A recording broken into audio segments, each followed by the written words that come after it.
halaman 139 bab tasbih.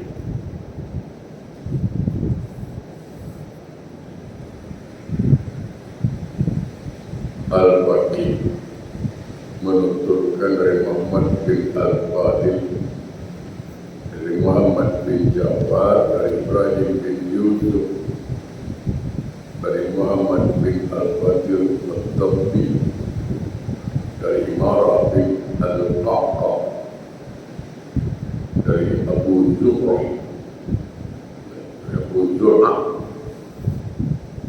dan dari Abu Hurairah radhiyallahu anhu bahwa Nabi SAW bersabda, kalimatani khafifatani 'ala lisan saqilatani fil mizan habibatani ila rahman subhanallah wa bihamdi subhanallahil azim wa bihamdi subhanallah. Ada dua kalimat yang ringan di lidah atau di lisan, namun berat dalam timbangan dan sangat dicintai oleh Zat yang Maha Pemurah. Apa kalimatnya? Subhanallah wa bihamdi subhanallahal azim wa bihamdi. Jemaah, di akhirat nanti banyak riwayat kita temui orang-orang menyesal.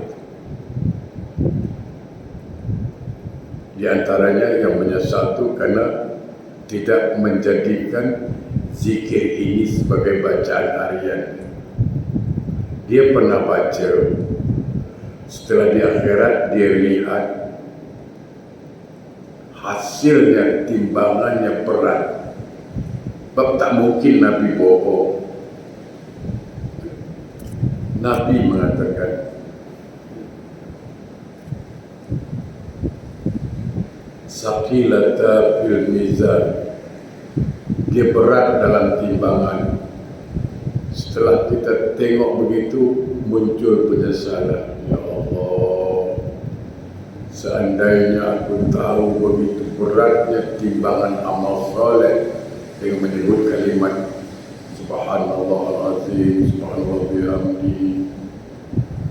Seandainya aku tahulah begini, alangkah ruginya aku baca sikit sangat. Maka selalu saya katakan, jadikan ini bacaan harian kita. Tidak perlu kita melafazkan, dalam hati juga bagus. Zikir kan ada dua, satu zikir sirri, ada zikir zahar, ada zikir yang dilafazkan. Ada yang baca subhanallahal azim, subhanallah wa bihamdi, boleh, tak ada masalah itu. Subhanallah wa bihamdihi subhanallahil azim wa bihamdi, boleh. Jadikan itu bacaan rutin. Apa keuntungan yang dirasakan? Keuntungan dirasakan apa?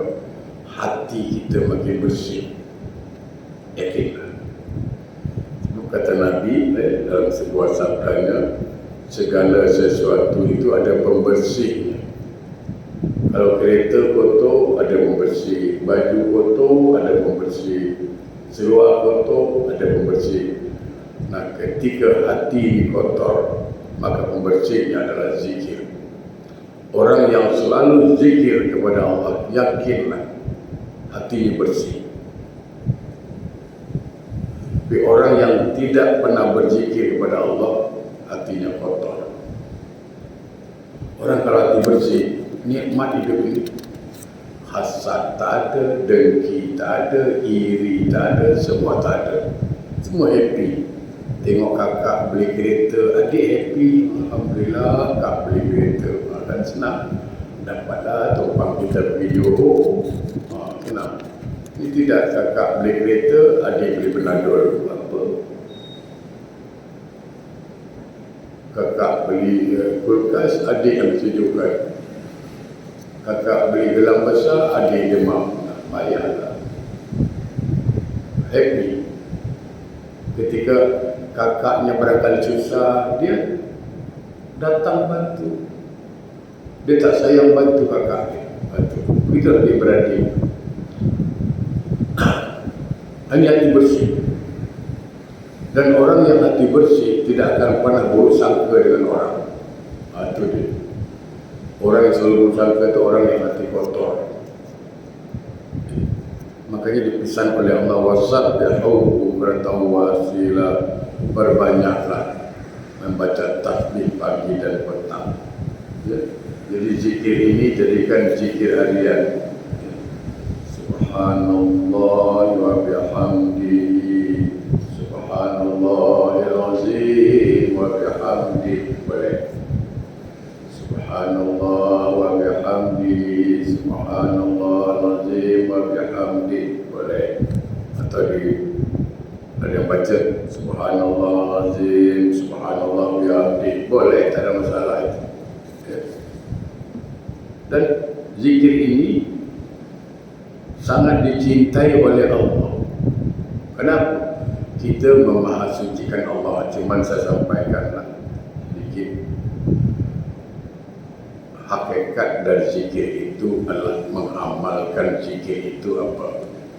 Ketika kita mengatakan subhanallah, maha suci Allah, dengan memuji kepada, kita mengatakan Allah itu maha suci. Artinya Allah tidak sedikit pun ada aib bagi Allah. Karena Allah maha suci dari aib, Allah maha suci dari kesalahan, Allah maha suci dari kebohongan, Allah maha suci dari kezaliman. Intinya Allah itu maha suci. Allah maha suci dari ketidakadilan. Jadi apapun yang terjadi pada kita, kita tidak akan pernah buruk sangka dengan Allah. Tidak akan pernah. Kenapa? Kerana Allah maha suci. Ini bagusnya orang yang selalu berzikir. Jadi sekali lagi, jadikanlah zikir ini sebagai amalan harian.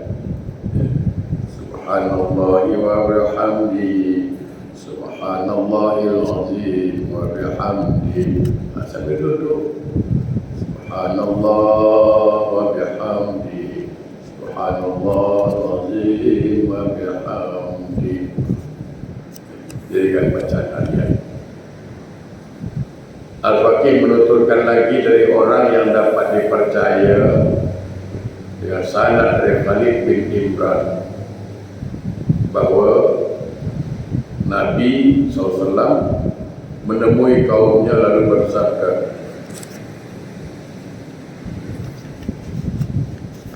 "Khudhu jannatakum." Wa qalu ya Rasulullah, amin aduwi hadar. Qala la, bal minan nar. Qalu wa ma jannatuna minan nar. Qala subhanallahi walhamdulillahi wa la ilaha illallah wallahu akbar wa la hawla wa la quwwata illa billahil aliyyil azim. Wa innahunna ya'tina yawmal qiyamah muqaddimatun wa mujannibatun wa mu'aqibatun. Apa kata Nabi? Dia menemui para sahabatnya, siapkanlah perisaimu atau bentengmu, atau dalam bahasa kita, siapkanlah, jaga badanmu itu, pagarlah badanmu itu, bentengilah dia. Sahabat bertanya, ya Rasulullah, apakah ada musuh yang datang? Nabi menjawab, tidak. Namun perisai yang dimaksud, benteng yang dimaksud adalah benteng dari api neraka. Para sahabat bertanya, apakah perisai kami dari api neraka itu? Beliau menjawab, Subhanallah walhamdulillah wa la ilaha illallah wallahu akbar wa la hawla wa la quwwata illa billahil aliyyil azim. Bacaan tersebut, kata Nabi, nanti pada hari kiamat akan datang membimbing kita untuk ke surga, menghindarkan kita dari neraka, ya, dan menjaga keselamatan kita dunia dan akhirat. Subhanallah. Jamaah yang berbahagia, beruntungnya kita pagi ini dapat ilmu yang dapat menyelamatkan kita dari dunia sampai ke akhirat. Apa beratnya menyebut Subhanallah walhamdulillah wa la ilaha illallah wallahu akbar wa la hawla wa la quwwata illa billahil aliyyil azim. Tak susah. Macam-macam sekarang irama orang buat kan. Ada yang baca Subhanallah walhamdulillah wa la ilaha illallah wallahu akbar. Ada tu kan? Wa la hawla wa la quwwata illa billahil aliyyil azim. Itu dulu saya ingat orang-orang tua dulu lah. Kalau dulu kan mana ada ayun mengenjut dulu ayun pokok-pokok. Saya tahu lah dulu orang tua dulu. Subhanallah walhamdulillah wa la ilaha illallah wallahu akbar wa la hawla wa la quwwata illa billahil aliyyil azim. Budak tu tidur dengan zikir. Anak sekarang tunjuk-tunjuk tak step budak tu tinggi kawan. Putih-putih mata kawan, terkejut-terkejut. Ada yang macam-macam irama sekarang. Ada yang baca dengan nada sedih. Subhanallah walhamdulillah. Ada juga macam-macam. Yang intinya kita baca. Berikan bacaannya. Rugi kalau tak baca. Subhanallah walhamdulillah. Jangan laju-laju. Jangan laju-laju. Nak ke mana laju-laju? Ya kan?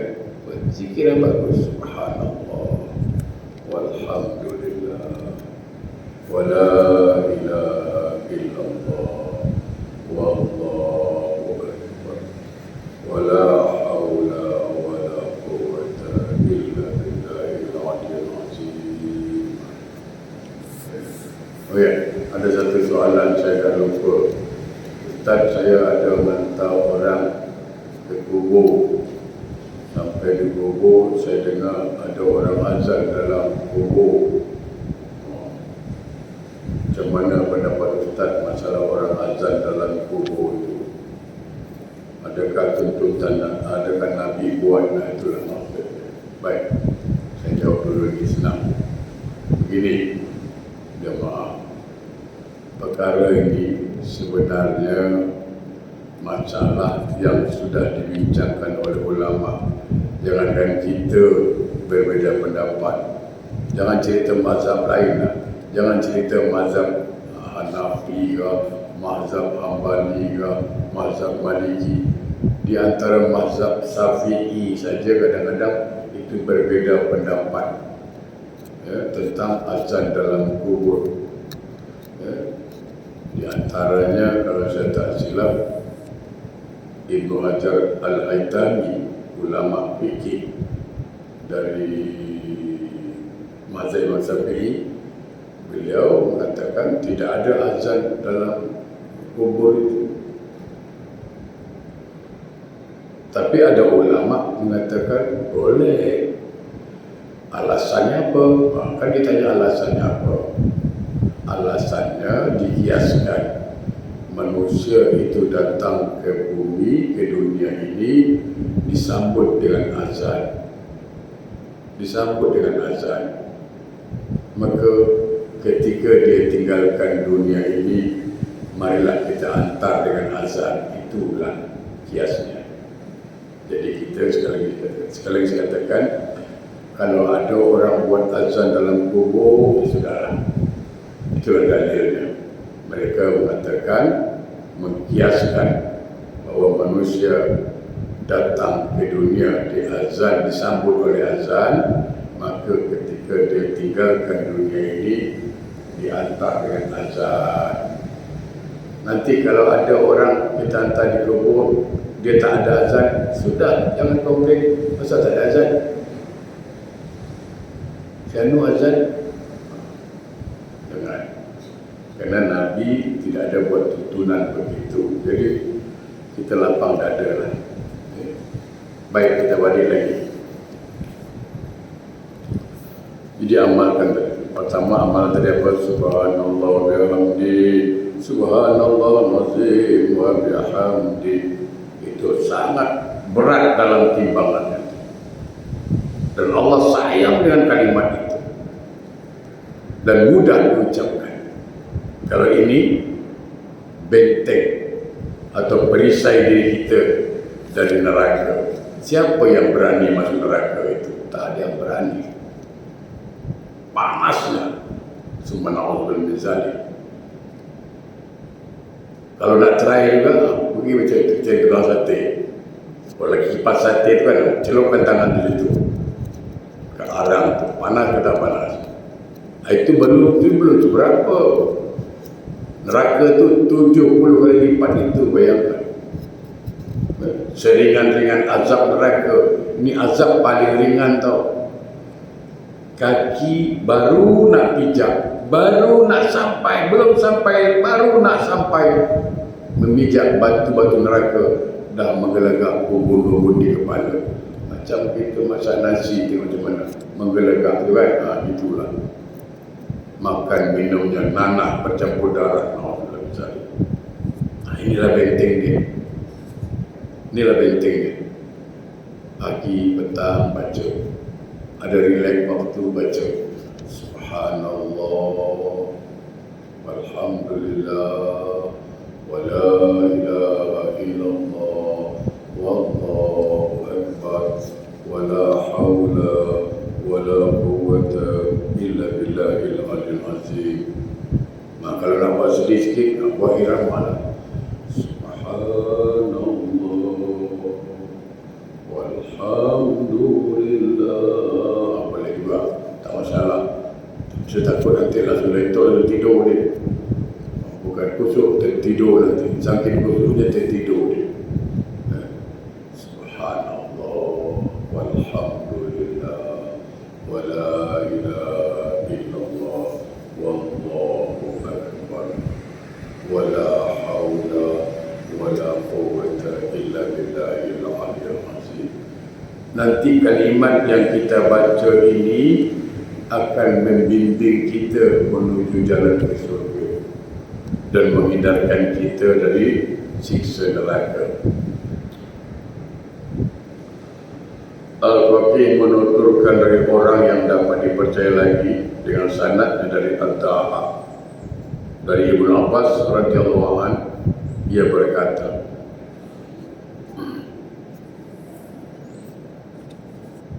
Ja'a Israfil alaihissalam ila Nabi sallallahu alaihi wasallam. Malaikat Israfil datang kepada Nabi dan berkata, Qul ya Muhammad, subhanallah walhamdulillah wa la ilaha illallah wallahu akbar wa la hawla wa la quwwata illa billahil aliyyil azim.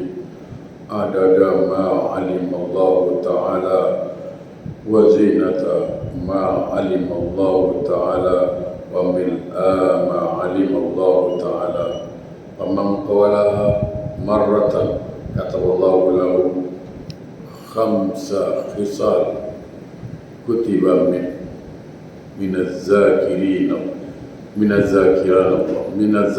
Allah katsira وكان أفضل من ذكره بالليل والنهار وكان له غرساء في الجنة وتحاتت عنه ذنوبه كما يتحات ورق الشجر اليابس ونظر الله إليه ومن نظر إليه لم يعذبه.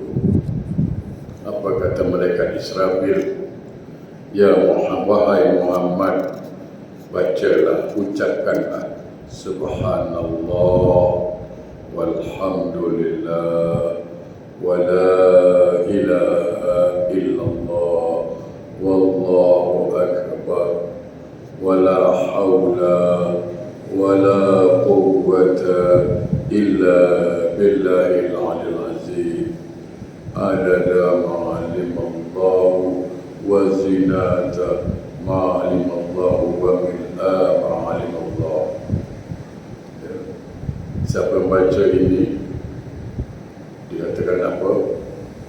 Barang siapa mengucapkannya satu kali saja, maka Allah akan mencatatnya 5 macam. 5 perkara Allah catat. Dia baca sekali saja. Sekali dia baca. Sekali saja dia baca. Subhanallah walhamdulillah wa la ilaha illallah wallahu akbar wa la hawla wa la quwwata illa billahil aliyil azim adada ma alimallahu ta'ala wa zinata ma alimallahu ta'ala wa mil'a ma alimallahu ta'ala. Cukup.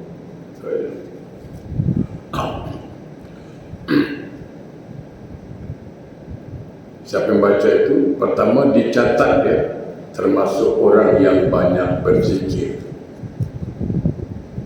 Termasuk orang yang banyak berzikir kepada Allah. Dan kedua, dia dicatat sebagai orang yang berzikir paling utama pada waktu malam dan siang, seolah dia berzikir siang dan malam. Yang ketiga, bacaan itu merupakan tanaman baginya dalam surga. Yang keempat, ini yang penting saya kira, dosa-dosanya berguguran seperti daun kering yang berguguran. Sekali lagi saya katakan, tak ada kita yang tak berdosa, tak ada kita yang tak bersalah. Supaya dosa kita gugur bagaimana? Bacalah zikir ini. Jadi siapa yang baca zikir ini, dosa-dosanya akan berguguran seperti daun kering yang berguguran. Yang terakhir, yang kelima, Allah melihat kepadanya, dan barang siapa yang dilihat oleh Allah, maka Allah tidak akan menyiksa dia. Kalau Allah melihat kita, tentu dengan pandangan rahmatnya, pandangan kasih sayang. Dan itu yang kita harapkan.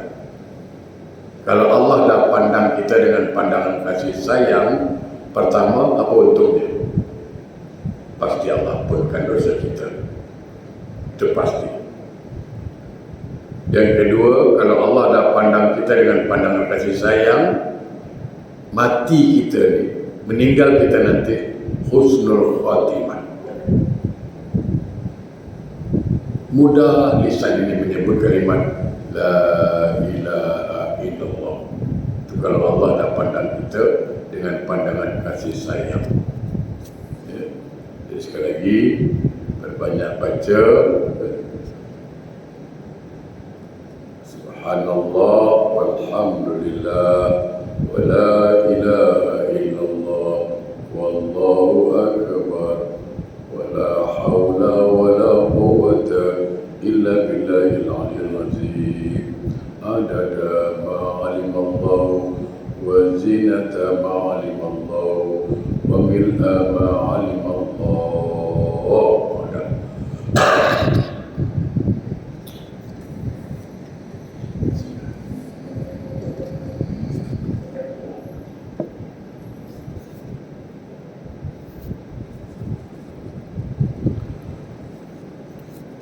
Jamaah yang berbahagia, diriwayatkan dari Ibnu Abbas radhiyallahu anhu, ia berkata tentang sejarah, sesungguhnya ketika Allah menciptakan Ars itu pusat kekuasaan Allah. Allah memerintahkan kepada para malaikat untuk mengangkat Ars itu. Jadi ada malaikat yang tugasnya mengangkat Ars. Maka para malaikat itu merasa berat ketika mengangkat Ars itu. Terasa berat. Lalu Allah menyuruh mereka dengan mengilhamkan membaca Subhanallah. Ingat. Jadi Subhanallah itu adalah tasbihnya para malaikat. Ketika malaikat membaca Subhanallah, Subhanallah, terasa ringan beban. Ars yang dipikul terasa ringan.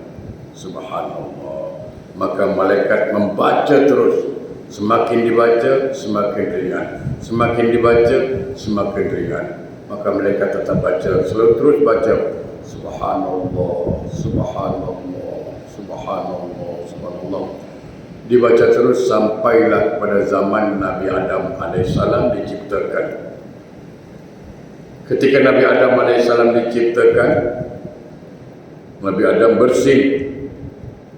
Ucapan pertama Nabi Adam apa? Alhamdulillah. Lalu para malaikat menjawab, Yarhamka Rabbuk. Lalu malaikat mendengar kalimat Alhamdulillah ini, dia tertarik juga, ini kalimat bagus. Hadza kalimat thayyibah. Ini bagus kalimat ni. Kita tak pernah dengar ni. Macam kalau kita sambung, maka disambung hari itu. Subhanallah walhamdulillah. Jadi tasbih itu adalah ucapan malaikat. Nabi Adam menyebut alhamdulillah ketika dia bersih. Maka malaikat baca subhanallah, disambung subhanallah walhamdulillah. Sampailah kepada Nabi Adam mengutus Nabi Ibrahim AS, diperintahkan untuk berkorban, dan kemudian diganti dengan kibas. Ketika Nabi Ibrahim melihat yang disembelih itu kibas, Nabi Ibrahim kagum dan gembira. Lalu beliau mengatakan Allahu Akbar, Allahu Akbar. Kemudian malaikat berkata lagi, ini kalimat bagus ini, kalimat bagus. Maka disambung subhanallah walhamdulillah wala ilaha illallah wallahu akbar. Jadi saya sambung sedikit, ulang balik. Subhanallah itu kalimat dari malaikat, dibaca terus sampai zaman Nabi Adam, dibaca terus subhanallah, subhanallah walhamdulillah, subhanallah walhamdulillah, dibaca terus sampai zaman Nabi Nuh, manusia yang pertama syirik itu. Maka Allah perintahkan kepada Nabi Nuh untuk menegakkan kalimat la ilaha illallah. Maka ini kalimat pun bagus, mereka sambung subhanallah walhamdulillah wa la ilaha illallah sampai pada zaman Ibrahim AS. Ketika Nabi Ibrahim melihat yang disembelih bukan anaknya tapi kibas, maka beliau mengucapkan kalimat takbir Allahu Akbar. Lalu malaikat pun mendengar, ini pun kalimat bagus, ini hadza kalimat thayyibah, ini bagus. Maka disambung subhanallah walhamdulillah wa la ilaha illallah wallahu akbar. Disambung. Semakin ringan beban yang dipikul itu. Nah, Nabi mendengar cerita ni, ya, ini cerita Jibril dengan dia ni, dia cerita pada Nabi. Setelah Nabi dengar cerita dari Jibril, maka Nabi kata apa? La haula wala quwwata illa billahil aliyyil azim. Kalimat ini pun didengar oleh malaikat. Azza kalimat thayyibah, ini pun kalimat bagus ni. Kalau bahasa kita ni cantik punya kalimat ni. Mari kita sambung. Akhirnya disambung.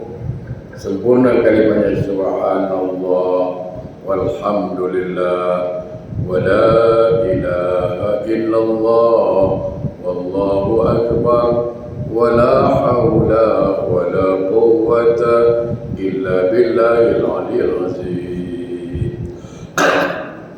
Subhanallah itu kalimat dari malaikat. Alhamdulillah kalimat dari Nabi Adam. La ilaha illallah itu perintah Allah pada Nabi Nuh. Allahu Akbar itu kalimat yang diucapkan oleh malaikat oleh Nabi Ibrahim. La haula wa la quwwata illa billahil azim itu kalimat diucapkan oleh Rasulullah sallallahu alaihi wasallam. Apa kelebihannya? Jemaah, semua kita mesti ada masalah. Masalah rumah tangga, masalah kerja, masalah anak, macam-macam masalah sekarang. Banyaklah baca subhanallah walhamdulillah wa la ilaha illallah wallahu akbar wa la hawla wa la quwwata illa billahil aliyyil azim. Semakin sering kita baca, semakin selalu kita baca, semakin ringan beban masalah kita rasakan. Bukan berarti tak ada masalah, ringan. Kalau masalah dah ringan, kita senang cari jalan keluar, tak gabrak. Kadang-kadang masalah tu kecil, kita yang besar-besarkan. Padahal selalu saya katakan, sebesar apapun masalah kita, sebesar apa pun masalah kita, kita kan punya Allah yang maha besar, yang hari-hari kita sembah. Kita angkat tangan pada dia, menunjukkan apa? Ketidakmampuan kita. Angkat tangan, Allahu Akbar, Allah maha besar. Kalau dah Allah maha besar, yang lain kecil, termasuklah masalah kita, termasuk masalah kita. Apapun masalah dia, ngadu dengan Allah.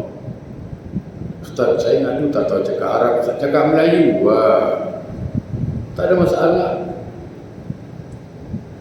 Lepas solat, buat malam tahajud. Lepas solat tahajud, ingat, 2 ni jangan lupa. 3, sebelum berdoa istighfar dulu, astagfirullah. Sebelum nak menyampaikan sesuatu dengan Allah, lalu baca alhamdulillahirabbil alamin. Itu minimal alhamdulillahirabbil alamin. Allahumma salli ala sayyidina Muhammad. Itu minimal itu. 3, yakinlah Allah sedang melihat kita, pejam mata, yakin Allah pasti melihat. Yang kedua, yakinlah Allah pasti mendengar, kerana Allah bersifat asalnya. Nah, setelah baca istighfar, alhamdulillah, salawat Nabi, sampaikan, ya Allah, aku hamba-Mu. Cakap, aku punya suami selalu pergi Batam. Itu dia. Kadang seminggu tak balik, kata kerja, aku takut dia kena kerja. Berilah petunjuk ya Allah. Tunjukkan ya Allah, aku punya anak, aku dah ajar dia baik-baik, tapi dia memang tak ikut. Tolong ya Allah, beri petunjuk dia ya Allah. Jangan sampai dia terlibat dalam dada. Sadarkan dia. Minta, ngadu dengan Allah. Mengadu dengan Allah. Ya Allah, ceritalah, cerita dengan Allah tu cerita dengan tetangga pula. Cerita dengan kawan, cerita dengan tetangga. Cerita dengan kawan kancing konon. Kata kawan apa? Kau masalah kau tak berat, masalah aku lagi berat. Lama-lama tak selesai dia. Saya kalau ngadu dengan Allah, saya apapun masalahnya Allah, saya ceritalah saya gini-gini. Saya yakin Allah dengar. Hati saya lapang. Ya Allah, aku dah didik anak. Dah. Mana ustaz yang aku tak asrah jaga? Mana pesantren yang aku tak suruh dia pergi? Tapi hidayah di tangan Engkau, ya Allah. Hidayah di tangan Engkau. Aku mohon, ya Allah. Aku ingin tengok anak aku. Kadang cemburu tengok anak orang lain pergi solat berjemaah di masjid. Anak aku tak pernah pergi masjid. Aku cemburu, ya Allah. Mohon, ya Allah, gerakkanlah. Berilah hidayah anak aku itu. Sampaikan kepada Allah permintaan kita. Bagi Allah mudah tu. Orang jahat, sejahat apapun boleh jadi baik, ya kan? Orang jahat, sejahat apapun boleh jadi baik. Apalagi doa mak, jangan main-main, mahal tu.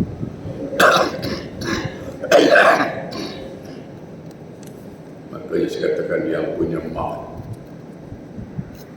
minta doa dia selalu. Jangan sampai kita lupa pada orang tua.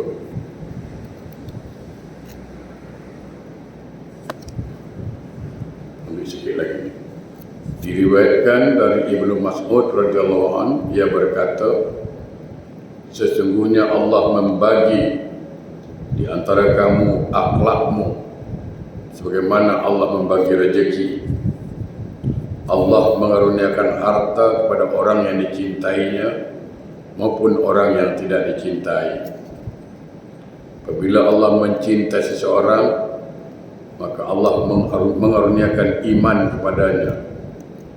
Barang siapa merasa sayang untuk menafkahkan hartanya, atau takut untuk berperang dengan musuh, atau merasa berat untuk beribadah di waktu malam, maka hendaklah ia memperbanyak baca ucapan La ilaha illallah wallahu akbar wa subhanallahi walhamdulillah. Ini dia.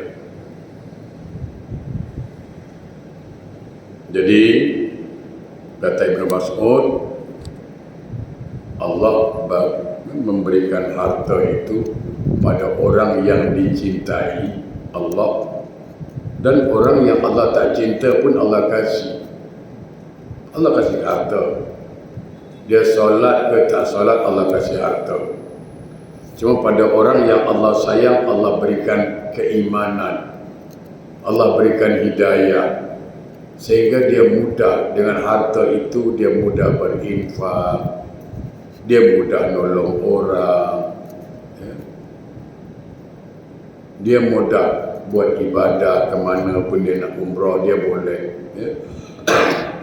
Nah, barang siapa yang ketika ada rasa sayang nak berinfak, rasa sayang nak bersedekah, malas nak buat ibadah, malas bangun malam, maka pesan Ibnu Mas'ud, bacalah banyak-banyak La ilaha illallah wallahu akbar wa subhanallahi walhamdulillah. Banyak-banyak baca La ilaha illallah wallahu akbar wa subhanallahi walhamdulillah.